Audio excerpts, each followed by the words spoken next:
वो दरवाजा फिर से खुला और मेरी नज़र उठी तो जैसे दिल की धड़कन एक पल के लिए रुक सी गई। वो फिर से सामने थी, इस बार अकेली। उसकी आंखों में एक हल्की सी मुस्कान थी, जैसे कोई भूली हुई बात याद आ गई हो। वो मेरे सामने आकर खड़ी हुई, उसकी खामोश मुस्कान जैसे हजार बातें कह रही थी। और मैंने बस धीरे से पूछा, इस बार नाम सही सही सुनूंगा, वादा।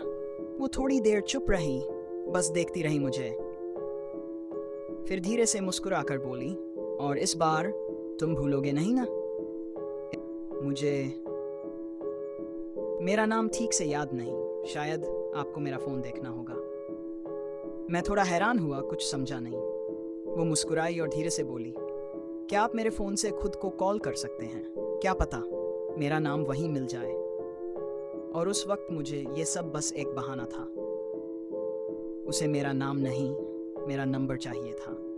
और मैंने दिल ही दिल में कहा, काश हर बहाना इतना खूबसूरत होता। उसने फ़ोन वापस लिया, लेकिन बात वहीं ख़त्म नहीं हुई। वो मुड़ी और जाकर उसी सीट पर बैठ गई, जो शायद अब उसकी फेवरेट बन गई थी। अब वो मेरा इंतज़ार कर रही थी, ऐसे जैसे बस ऑर्डर आने की देरी हो। लेकिन सच्चाई कुछ और थी। वो अब मुझसे बात करना चाहती थी, उस बहाने से जो उसने खुद बनाया था।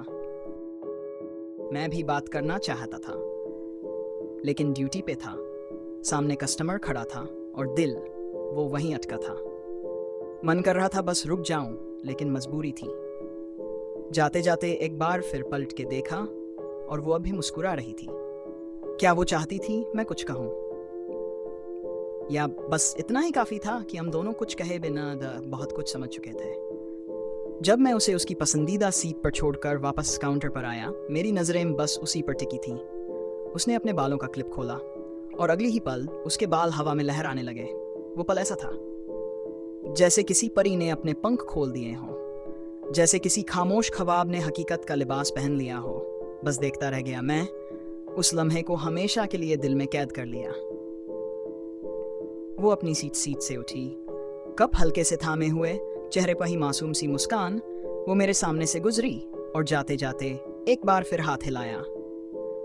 मैं वहीं खड़ा था, दिल से कुछ कहने की ख्वाहिश लिए, लेकिन होंठों पर अब भी खामोशी थी। ये हमारी दूसरी मुलाकात थी, पर एहसास शायद पहली से भी गहरा। शब्द फिर भी कम थे, पर नजरों की बातों में सब कुछ था। वो चली गई, पर इस बार कुछ अपना सा छोड़ गई।